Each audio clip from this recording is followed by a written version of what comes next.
Is self-fulfillment.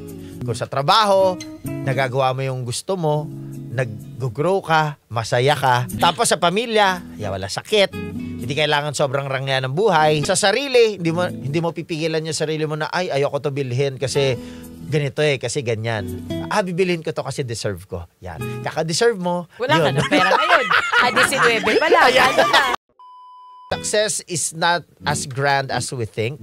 Success is something that we feel and we find peace. Maliban dyan yung freedom din. No? Yan, freedom! Na meron ka ng kalayaan sa mga bagay na gusto mo lang noon. Kalayaang makapagbigay.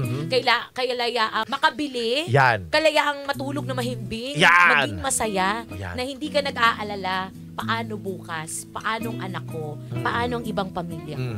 Diba? Yung nadadala mo sila. Sarap ng tagumpay. Taray. Oo, gusto pa maiyak.